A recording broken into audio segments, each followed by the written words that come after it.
ಈ ಕಾರ್ಯಕ್ರಮದ ಪ್ರಾಯೋಜಕರು ಯುವಂ ಯುಗಂ ಕನ್ನಡ ಮಾಸಿಕ ಪತ್ರಿಕೆ. ನಮಸ್ಕಾರ ವೀಕ್ಷಕರೇ, ಶ್ರೀಗರಿ ವಾರ್ತೆಗರಿಗೆ ಸ್ವಾಗತ. ನಾನು ನಿಮ್ಮ ಗ್ರಹೇಶ್ವರ ಗಾರ್ಡಿಗೇಂದ್ರ. ಮೈಸೂರು ನವೆಂಬರ್ 22.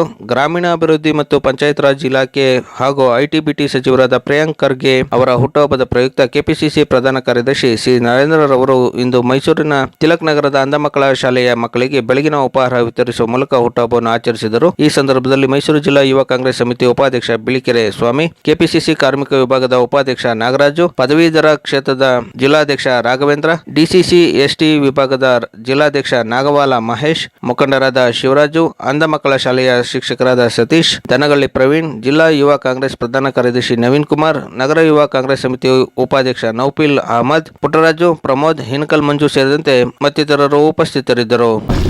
ನಮ್ಮ ಕರ್ನಾಟಕ ರಾಜ್ಯದ ಗ್ರಾಮೀಣಾಭಿವೃದ್ಧಿ ಮತ್ತು ಐಟಿ-ಬಿಟಿ ಸಚಿವರು, ಯುವ ನಾಯಕರು ಆದಂಥ ಪ್ರಿಯಾಂಕ್ ಖರ್ಗೆ ಸಾಹೇಬರ 46ನೇ ಹುಟ್ಟುಹಬ್ಬವನ್ನು ನಾವು ಇಂದು ಮೈಸೂರಿನ ನಮ್ಮ ಈ ಶಾಲೆಯಲ್ಲಿ ಇಂದಿನಿಂದನೂ ಕೂಡ, ನಮ್ಮ ಅಂಧ ಶಾಲೆಯಲ್ಲಿ ಇಂದಿನಿಂದನೂ ಕೂಡ ನಮ್ಮ ಮಲ್ಲಿಕಾರ್ಜುನ್ ಖರ್ಗೆ ಸಾಹೇಬ್ರ ಹುಟ್ಟುಹಬ್ಬ ಆಗ್ಬೋದು, ಪ್ರಿಯಾಂಕ್ ಖರ್ಗೆ ಅವರು ಹುಟ್ಟುಹಬ್ಬ ಆಗ್ಬೋದು, ಪ್ರತಿ ವರ್ಷವೂ ಕೂಡ ಇಂದಿನಂತೆ ನಾವು ಕೂಡ ಈ ಸಲ ಆಚರಣೆಯನ್ನು ಮಾಡ್ಕೊಂಡು ಬರ್ತಾ ಇದ್ದೇವೆ. ಕಾರಣ ಇವತ್ತು ಅಂಧ ಮಕ್ಕಳು ದೇವರಿಗೆ ಮಕ್ಕಳಿಗೆ ಸಮಾನರು ಮತ್ತು ಮುಗ್ಧ ಮಕ್ಕಳು, ಅವರ ಮುಖೇನ ನಾವೆಲ್ಲರೂ ಇವತ್ತು ಮೈಸೂರು ಜಿಲ್ಲೆಯ ಕಾಂಗ್ರೆಸ್ನ ಎಲ್ಲ ಬಂಧುಗಳು, ಮಲ್ಲಿಕಾರ್ಜುನ್ ಖರ್ಗೆ ಸಾಹೇಬರು, ಪ್ರಿಯಾಂಕ್ ಖರ್ಗೆ ಅವರ ಅಭಿಮಾನಿಗಳು ಇವತ್ತು ಮೈಸೂರಿನಲ್ಲಿ ಅವರಿಗೆ ಆಯಸ್ಸು ಆರೋಗ್ಯವನ್ನು ಕರುಣಿಸಿ ಇನ್ನೂ ರಾಜ್ಯದಲ್ಲಿ ಉತ್ತಮ ರೀತಿಯಲ್ಲಿ ಕೆಲಸವನ್ನು ಮಾಡಲಿ ಮತ್ತು ಯುವಕರ ಪರ, ರಾಜ್ಯದ ಪರ ಉದ್ದಗಲೂ ಕೂಡ ಹೋರಾಟವನ್ನು ಮಾಡುವಂಥ ಶಕ್ತಿ ಭಗವಂತ ಅವ್ರಿಗೆ ಇನ್ನೂ ಹೆಚ್ಚಿನ ರೀತಿಯಲ್ಲಿ ಕೊಡಲಿ ಅಂತೇಳಿ 46ನೇ ಹುಟ್ಟುಹಬ್ಬವನ್ನು ನಾವು ಇವತ್ತು ಅವ್ರಿಗೆ ಶುಭಾಶಯವನ್ನು ಮೈಸೂರಿನ ಸಮಸ್ತ ಬಂಧುಗಳ ಪರವಾಗಿ, ಮೈಸೂರಿನ ಸಮಸ್ತ ಎಲ್ಲರೂ ಕೂಡ ಇವತ್ತು ಅನೇಕ ಕಡೆ ಬ್ಲಡ್ ಕ್ಯಾಂಪ್ ಇದೆ ಮತ್ತು ನಮ್ಮ ಅಂಧ ಶಾಲೆಯಲ್ಲಿ ಇವತ್ತು ಇಲ್ಲಿ ಕೇಕನ್ನು ಕತ್ತರಿಸಿ ಅವ್ರ ಜೊತೆನೇ ಎಲ್ಲರೂ ಕೂಡ ನಾವು ಉಪಹಾರವನ್ನು ಸೇವನೆ ಮಾಡೋ ಮುಖಾಂತರ ಎಲ್ರಿಗೂ ಇವತ್ತು ಹುಟ್ಟುಹಬ್ಬದ ಶುಭಾಶಯ ಎಲ್ಲರೂ ಸೇರಿ ಇವತ್ತು ಪ್ರಿಯಾಂಕ್ ಖರ್ಗೆ ಸಾಹೇಬರಿಗೆ 46ನೇ ಹುಟ್ಟುಹಬ್ಬದ ಶುಭಾಶಯಗಳನ್ನು ತಿಳಿಸ್ತಿದ್ದೇವೆ. ಸರ್, ಇವಾಗ ನಾಳೆ ಬೈ ಎಲೆಕ್ಷನ್ ರಿಸಲ್ಟ್ಸ್ ಇದೆ ಸರ್, ಏನಾಗುತ್ತೆ? ಕಾಂಗ್ರೆಸ್ಸು ಎಲ್ಲ ಕಡೆ 3 ಕಡೆನೂ ಕಾಂಗ್ರೆಸ್ ಬರುವಂಥ ವಾತಾವರಣಗಳು ತುಂಬ ಇದೆ. ಚನ್ನಪಟ್ಟಣ ಸಾಕಷ್ಟು ನಮ್ಮ ರಾಜ್ಯದ ಉಪಮುಖ್ಯಮಂತ್ರಿಗಳು ಡಿ.ಕೆ. ಶಿವಕುಮಾರ್ ಸರ್ ಅವರು ತುಂಬ ಕೆಲಸ ಮಾಡಿದ್ದಾರೆ ಮತ್ತು ಹೆಚ್ಚಿನ ರೀತಿಯಲ್ಲಿ ನಮ್ಮ ಕ್ಯಾಂಡಿಡೇಟ್ ಸಿ.ಪಿ. ಯೋಗೇಶ್ವರ್ ಅವರು 5 ಬಾರಿ ಶಾಸಕರಾಗಿ ಸಾಕಷ್ಟು ಕೆಲಸವನ್ನು ಮಾಡಿ ನೀರಾವರಿ ಇಲಾಖೆ ಆಗ್ಬೋದು, ನೀರಾವರಿನಲ್ಲಾಗ್ಬೋದು, ಕೆರೆಗೆ ನೀರು ತುಂಬಿಸೋ ಯೋಜನೆ ಆಗ್ಬೋದು, ರೋಡು, ಡ್ರೈನೇಜು, ಆ ಕ್ಷೇತ್ರವನ್ನು ಮಾದರಿ ಕ್ಷೇತ್ರವನ್ನಾಗಿ ಮಾಡಿದ್ದಾರೆ. ಅವರಿಗೆ ಗೆಲುವು ಹತ್ತಿರದಲ್ಲಿದೆ ಮತ್ತು ಗೆಲ್ತಾರೆ ಅಂತೇಳಿ ನಾನು ಕೂಡ ಅಲ್ಲಿ ವೀಕ್ಷಕನಾಗಿ ಸಾಕಷ್ಟು 15 ದಿನ ತಿರುಗಾಡಿದ್ದೀನಿ. ಅದರಿಂದ ಯೋಗೇಶ್ವರ್ ಅವರು ಗೆಲ್ಲುವಂಥ ಸೂಚನೆಗಳು ಮತದಾರರು ನಮ್ಮೆಲ್ಲರಿಗೂ ಕೂಡ ಆಶೀರ್ವಾದವನ್ನು ಮಾಡಿದ್ದಾರೆ. ಯೋಗೇಶ್ವರ್ ಸರ್, ಒಂದು ಕಡೆ ವಕ್ಫ್ ವಿಚಾರ, ಇನ್ನೊಂದು ಕಡೆಗೆ BPL ಕಾರ್ಡ್ ರದ್ದು ಮಾಡ್ತಾ ಇದ್ದಾರೆ. ಕಾಂಗ್ರೆಸ್ ಸರ್ಕಾರ ಡ್ಯಾಮೇಜ್ ಆಗುತ್ತೆ ಅಂತ ಅನಿಸ್ತಾ ಇದೆ. BJP ಅವರು ಡ್ಯಾಮೇಜ್ ಮಾಡಕ್ಕೆ ಹೊರಟಿದ್ದಾರೆ. ಆದರೆ ನಾವು ಈಗ BPL ಕಾರ್ಡ್ ಏನಾಗಿದೆ, ಅನೇಕ ಜನ ಗೌರ್ಮೆಂಟ್ ಕೆಲಸದಲ್ಲಿರೋರು, ಜಾಬಲ್ಲಿರೋರು ಮತ್ತು ಐಟಿ ಏನು ಕಟ್ತಾ ಇದ್ದಾರೆ ಟ್ಯಾಕ್ಸ್ನ, ಅವರೆಲ್ಲರೂ ಕೂಡ ಸೇರಿದ್ರು.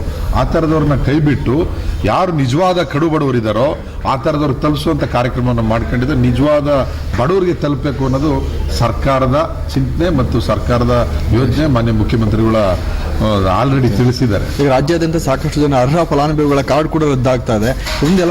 ಅರ್ಹದೇನು ಆಗಿಲ್ಲ, ಆಗಿದೆ ಸರ್. ಮಾನ್ಯ ಮುಖ್ಯಮಂತ್ರಿಗಳು ಹೇಳಿದ್ದಾರೆ, ಅರ್ಹರು ಒಬ್ರು ಕೂಡ ಮಿಸ್ ಆಗಬಾರ್ದು.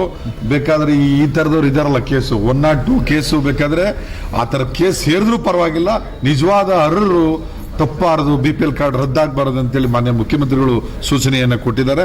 ಅದ್ರ ಬಗ್ಗೆ ಸಮಗ್ರವಾದಂಥ ವರದಿಯನ್ನು ತರಿಸ್ಕೊಂಡು ಮತ್ತು ಆನ್ಲೈನಲ್ಲಿ ಅಪ್ಲಿಕೇಶನ್ ಹಾಕ್ಸ್ಕೊಂಡು ಅವ್ರು ಮತ್ತೆ ಮರು BPL ಕಾರ್ಡ್ ಕೊಡುವಂಥ ಆದೇಶವನ್ನು ಮಾನ್ಯ ಮುಖ್ಯಮಂತ್ರಿಗಳು ಹೊರಡಿಸಿದ್ದಾರೆ. ಕೊನೆಯ ಪ್ರಶ್ನೆ ಸರ್, ಈಗ ನಿನ್ನೆ ಗೃಹ ಮಂತ್ರಿಗಳು ಒಂದು ಮಾತು ಹೇಳಿದ್ದಾರೆ, ಯಾವಾಗ ಏನಾಗುತ್ತೋ ಗೊತ್ತಿಲ್ಲ, ನಮ್ಮ ಸರ್ಕಾರ ಇರುವಾಗಲೇ ಇದೇನೋ ಕಾಂಗ್ರೆಸ್ ಭವನವನ್ನು ಕಟ್ಕೊಂಡ್ಬಿಡಿ, ರಾಜಕೀಯ ಅಸ್ಥಿರತೆ ಬಗ್ಗೆ ಮಾತಾಡಿದ್ದಾರೆ ಸರ್. ಏನಾದ್ರು ಸರ್ಕಾರಕ್ಕೆ ಅಸ್ಥಿರತೆ ಅಂತ 136 ಸೀಟನ್ನು ಕರ್ನಾಟಕ ರಾಜ್ಯದ ಜನ ಕಾಂಗ್ರೆಸ್ಗೆ ಬೆಂಬಲಿಸಿದ್ದಾರೆ. ಇವತ್ತು ಆ ಸನ್ನಿವೇಶ ಕಾಂಗ್ರೆಸ್ನಲ್ಲಿ ಯಾವುದೇ ಕಾರಣಕ್ಕೂ ಬರಲ್ಲ. ಕಾರಣ ಕಾಂಗ್ರೆಸ್ ಪಕ್ಷ ಗಟ್ಟಿಯಾಗಿದೆ, ಕಾಂಗ್ರೆಸ್ನ ಶಾಸಕರು ಕೂಡ ಗಟ್ಟಿಯಾಗಿದ್ದಾರೆ. ಮಾನ್ಯ ಗೃಹ ಮಂತ್ರಿಗಳು, ನಾವು ಕೂಡ ಅಲ್ಲೇ ಇದ್ದು, ಮಾನ್ಯ ಗೃಹ ಮಂತ್ರಿಗಳು ಮಾಜಿ ಕೆಪಿಸಿಸಿ ಅಧ್ಯಕ್ಷರಾಗಿದ್ದಂಥ ಸಂದರ್ಭದಲ್ಲಿ ಆ ಸೈಟ್ ಭಾಳ ಗೊಂದಲದ ಗೂಡಾಗಿತ್ತು. ಆವಾಗ ಅಂದಿನ ನಮ್ಮ ಮಾಜಿ ಸಂಸದರು, ಮಾಜಿ ಮುಖ್ಯಮಂತ್ರಿಗಳ ಸುಪುತ್ರಿಯಾದಂಥ ಚಂದ್ರಬಾಬು ಅರಸನವ್ರನ್ನ ಮತ್ತು ನಮ್ಮ ತನ್ವೀರ್ ಸೇಠ್ ಅವ್ರನ್ನ ಕರೆಸಿ ಮಾತಾಡಿ ಆ ಟ್ರಸ್ಟನ್ನ ಕಾಂಗ್ರೆಸ್ಗೆ ಅಲೈನ್ಸ್ ಮಾಡಿ ಕಟ್ಟಡವನ್ನು ಕಟ್ಟಬೇಕು ಅಂತ ಹೊಸ ರೂಪವನ್ನು ತಂದುಕೊಟ್ಟವರು ಮಾನ್ಯ KPCC ಅಧ್ಯಕ್ಷರಾಗಿದ್ದಂಥ ಪರಮೇಶ್ವರ್ ಅವರು ಅದೇ ಕಾರಣಕ್ಕೆ ಆಫೀಸು ಈಗ ಮುಖ್ಯಮಂತ್ರಿಗಳಿದ್ದಾರೆ, ಅವ್ರ ಕಾಲದಲ್ಲೇ ಶಂಕುಸ್ಥಾಪನೆ ಮಾಡಿ ಅವ್ರ ಕಾಲದಲ್ಲೇ ಬಿಲ್ಡಿಂಗ್ ಉದ್ಘಾಟನೆ ಮಾಡಲಿ ಅನ್ನೋ ಉದ್ದೇಶದಿಂದ ಹೇಳಿದ್ದಾರೆ ವಿನ ಬೇರೆ ರೀತಿಯಲ್ಲಿ ಹೇಳಿಲ್ಲ. ಯಾಕಂದ್ರೆ ಈಗ ಮೊನ್ನೆ ತಾನೇ CM ಅವರು ಕೂಡ ಆಪರೇಷನ್ ಕಮಲದ ಬಗ್ಗೆ ಊರು ಶಾಸಕರಿಗೆ 50 ಕೋಟಿ ಆಫರ್ ಇತ್ತು ಅಂತ ಹೇಳಿದ್ರು. ಆ ಒಂದು ಹೇಳಿಕೆ ಈ ಒಂದು ಹೇಳಿಕೆ ಸಾಕಷ್ಟು ಮಹತ್ವ ಪಡ್ಕೊಳ್ತಿದೆ ಅಂತ. ಸಾಧ್ಯ ಇಲ್ಲ. ಕಾಂಗ್ರೆಸ್ ಗಟ್ಟಿಯಾಗಿದೆ. ಮಾನ್ಯ ಸಿದ್ದರಾಮಯ್ಯನವರ ನಾಯಕತ್ವದಲ್ಲಿ DK ಶಿವಕುಮಾರ್ ಅವರು ಮತ್ತೆ ಕಾಂಗ್ರೆಸ್ನ ಹೈಕಮಾಂಡ್ ಮಲ್ಲಿಕಾರ್ಜುನ್ ಖರ್ಗೆ ಸಾಹೇಬರೆಲ್ಲರೂ ಇದ್ದಾರೆ. ಕಾಂಗ್ರೆಸ್ ಪಕ್ಷ ಗಟ್ಟಿಯಾಗಿದೆ. ಕಾಂಗ್ರೆಸ್ ಸಂಪೂರ್ಣವಾಗಿ ನಾವು 5 ವರ್ಷವನ್ನ ಸಂಪೂರ್ಣವಾಗಿ ಆಡಳಿತ ನಮ್ಮ ಸರ್ಕಾರ ಇರ್ತದೆ. Okay sir, thank you. ಮತ್ತೆ ಮುಂದಿನ ವಾರ್ತೆಗರಿಯಲ್ಲಿ ಭೇಟಿಯಾಗೋಣ. ಶ್ರೀಗರಿ, ನಿಮ್ಮ ಮನದಾಳದ ಗರಿ. ನಮಸ್ಕಾರ. ಶ್ರೀಗರಿ, ನಿಮ್ಮ ಮನದಾಳದ ಗರಿ. ಶ್ರೀಗರಿ, ನಿಮ್ಮ ಭಾವನೆಗಳ ಗರಿ. ಶ್ರೀಗರಿ, ನಾಡಿನ ಹೆಮ್ಮೆಯ ಗರಿ. ಮನೆ ಮನಗಳ ಗರಿದು ಶ್ರೀಗರಿ, ತನು ಮನ ಧನಗಳ ಗರಿದು ಶ್ರೀಗರಿ, ವಿಶ್ವದ ದೇಶದ ನಾಡಿನ ಗರಿದು ಶ್ರೀಗರಿ. ಶ್ರೀಗರಿ ಶ್ರೀಗರಿ ಶ್ರೀಗರಿ ಶ್ರೀಗರಿ ಶ್ರೀಗರಿ, ನಿಮ್ಮ ಮನದಾಳದ ಗರಿ.